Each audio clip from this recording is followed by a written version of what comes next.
স্বনির্ভর গোষ্ঠীর টাকা আত্মসাতের অভিযোগ, অন্ডাল থানায় অভিযোগ দায়ের। কাঠগড়ায় নাজিয়া খাতুন নামে এক মহিলা।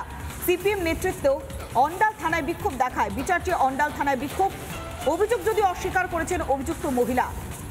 স্বনির্ভর গোষ্ঠীর টাকা আত্মসাতের অভিযোগ, অন্ডাল থানায় অভিযোগ দায়ের করা হয়েছে। কাঠগড়ায় নাজিয়া খাতুন নামে এক মহিলা, যদি অভিযোগ অস্বীকার করেছেন অভিযুক্ত মহিলা।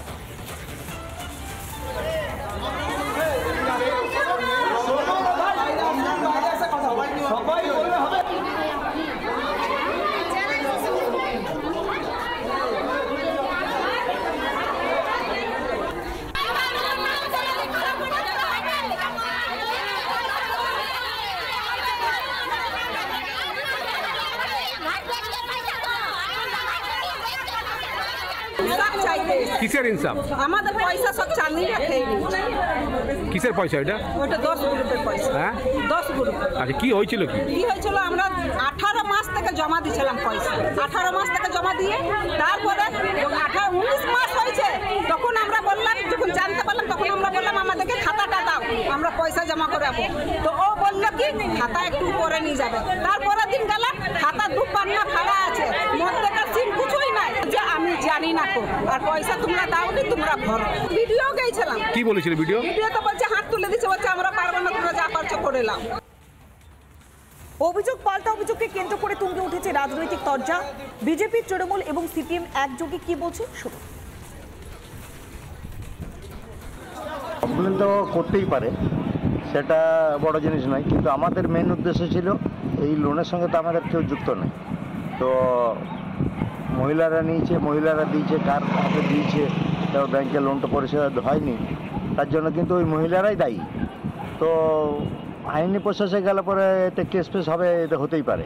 এত লক্ষ লক্ষ টাকার ব্যাপার, এটা কোনো গরিব মহিলাদের খুব অসুবিধার মধ্যে পড়তে হবে। মহিলারা তারা স্বনির্ভর গোষ্ঠীর মাধ্যমে 1850 টাকা করে পয়সা জমা করেছিলেন। আর দীর্ঘদিন ধরে তারা পয়সা জমা করে আসছেন, কিন্তু এই সরকারের যারা মদতপুষ্ট মানুষ আছেন তারা সেই টাকা আত্মসাৎ করে নিয়েছেন। যারা অন্যায় করেছে তাদেরকে কোনো রকমভাবে তাদের সাজা না দিয়ে, যারা গরিব মানুষ, দিনমজুর মানুষ, তাদের গরিব অর্থের পয়সা জমা করেছিলেন স্বনির্ভর গোষ্ঠীর মাধ্যমে, তাদের পয়সা আত্মসাৎ করে নিয়েছে। মনে করছি তৃণমূল কংগ্রেসের আরেকটা দুর্নীতি। গোটা পশ্চিমবঙ্গে যেভাবে সমস্ত কিছুতে কাটমানি আর দুর্নীতি চলে, এই গরিব মানুষগুলোকে, সংখ্যালঘু লোভের নামে মাইনরিটি মানুষগুলোকে রমজান মাসে আজকে এই অস্থিরতার মধ্যে ফেলে দিয়েছে তৃণমূল অন্ডালের ব্লকের নেতারা। বিভিন্ন নামে তারা টাকা তোলে, ডিভিসিতে চাকরি দেওয়ার নাম করে টাকা তোলে, কোথাও আইসিডিএস দেওয়ার নাম করে টাকা তোলে, আবার শুনতে পাচ্ছি নতুন একটা স্ক্যাম, যে এই সমস্ত গ্রুপ লোনের নাম করে টাকা তুলছে। কালোবরণ মণ্ডল কদিন আগে এদেরকে ব্লকে নিয়ে গিয়ে ফয়সলা করে যাতে কেস কাছারি না হয় তার চেষ্টা করেছে। তাহলে এই গরিব মানুষগুলো যাবে কোথায়? কালোবরণ মণ্ডল এবং তৃণমূলের নেতাদের কি স্বার্থ আছে? এই কেসটাকে দাবিয়ে দেওয়ার কি স্বার্থ আছে অন্ডাল ব্লকের ভিডিওর? আমরা এই কথা জানতে। খড়গপুরে চা চক্রে যোগ দিলেন দিলীপ ঘোষ। রিপাবলিক বাংলার মুখোমুখি হয়ে একাধিক ইস্যু নিয়ে মুখ্যমন্ত্রী মমতা বন্দ্যোপাধ্যায়কে তুলোধনা করলেন দিলীপ ঘোষ। রাজ্যে ভুয়ো ভোটার নিয়ে সরব হচ্ছেন প্রাক্তন সাংসদ। সরকারি কর্মচারীদের ভূমিকা নিয়ে প্রশ্ন তুলেছেন এবং একই সঙ্গে নির্বাচন কমিশনকে সমস্ত বিষয় জানানো হয়েছে। বাঁচার জন্য তৃণমূল চিৎকার করছে। একাধিক ইস্যুতে শাসক দল তৃণমূল কংগ্রেসকে তুলোধনা করলেন চা চক্রে দিলীপ ঘোষ। রাজ্যে ভুয়ো ভোটার নিয়ে সরব প্রাক্তন সাংসদ। সরকারি কর্মীরা ভোটার তালিকা বানায়, নাম তুলতে গেলে 5 বার ঘোরায়। বিডিওর মেয়ের নাম অন্য জায়গায়, যেখানে সে থাকে না সেখানে ভোটার হন কি করে? বারবার নির্বাচন কমিশনকে জানিয়েছি। বাঁচার জন্য তৃণমূল চিৎকার করছে। চা চক্রে রীতিমতো রিপাবলিক বাংলার মুখোমুখি হয়ে একাধিক ইস্যুতে তুলোধনা করলেন দিলীপ ঘোষ। দিলীপদা, প্রথমে সুপ্রভাত। পুরনো মেজাজে দেখা যাচ্ছে দিলীপ ঘোষকে, যত নির্বাচনে এগিয়ে আসছে পুরনো মেজাজে দিলীপ ঘোষ। নতুন পুরনো দিলীপ ঘোষের মেজাজটা এরকমই থাকে, যখন থেকে তোমরা দেখছো সেরকমই আছি। আমার লাইফস্টাইল এটা, কারো হঠাৎ ঘুমিয়ে পড়ে কেউ তারপর জেগে দেখে, এরকম নয়। যত ভোট এগিয়ে আসছে তত দেখা যাচ্ছে যে ভোটার লিস্টের ভূত দেখতে পাচ্ছে শাসক দল তৃণমূল।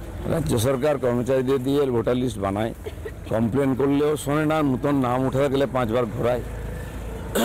এমনকি বিডিওর মেয়ের নাম অন্য জায়গায় বেরিয়ে যাচ্ছে। তার মানে আর নিচে কত কি চলছে, এই যে ব্যাপক একটা এর মধ্যে ঘাপলা চলছে। এটা ধরার জন্য আমরা বারবার নির্বাচন কমিশনকে বলছি, কিছু না কিছু কাজকর্ম শুরু হয়েছে, আমার মনে হয় আরও এগোবে, তাই বাঁচার জন্য চিৎকার চেঁচামেচি করে চাপা দেওয়ার চেষ্টা হচ্ছে। দাদা, ফুরফুরা শরীফে মুখ্যমন্ত্রী মমতা বন্দ্যোপাধ্যায় যান, অথচ মতুয়াদের মেলা, মতুয়াদের অনুষ্ঠান, সেখানে মমতা বন্দ্যোপাধ্যায়কে দেখা যায় না। উনিও জেনে গেছেন যে মতুয়ারা এবং শিবা হিন্দুরা ওনাকে আর পছন্দ করছে না, বিশ্বাস করছে না, ভোট দেবে না, সে যেটা আছে আঁকড়ে ধরার চেষ্টা করছেন। একসময় যেতেন বড় মার কাছে পায়ে ধরে, নিজে মতুয়াও হয়ে গেছিলেন, সেসব ড্রামা আমরা দেখেছি। এখনও বুঝতে পারছেন যে ওনার বিশ্বাসযোগ্যতাটা প্রায় শেষ হয়ে এসছে, তাই যেটা আছে ওটা নিয়ে বেঁচে থাকার চেষ্টা করছেন। কিন্তু আমরা দেখেছি ফুরফুরা শরীফেরও অর্ধেক লোক এখন তাকে পছন্দ করে না। তো আজ যা পশ্চিমবাংলার অবস্থা, সবচেয়ে বেশি ইফেক্টেড, সবচেয়ে বেশি ক্ষতিগ্রস্ত, সবচেয়ে বেশি আর ভীত সন্ত্রস্ত হিন্দুরাই। তাই তারা দ্বিতীয়বার সংখ্যালঘু কী বলে উদ্বাস্তু হবে না, সেই জন্য আজকে তারা একত্রিত হচ্ছে। বিভিন্ন উৎসব অনুষ্ঠান, ধার্মিক আয়োজন দেখতে পাচ্ছি হিন্দুদের একতা। এখানে বিরোধীদের দাঁড়াতেই দেওয়া হবে না, প্রোগ্রাম করতে দেওয়া হবে না, মানুষের কাছে যেতে দেওয়া হবে না। আমি গেলাম পাড়াতে, আমার পিছনে লোক লাগিয়ে চিৎকার করছে। তাহলে শাসক দলকে আটকাতে কড়া দাওয়াই কি, দিলীপ ঘোষের কড়া দাওয়াই কি?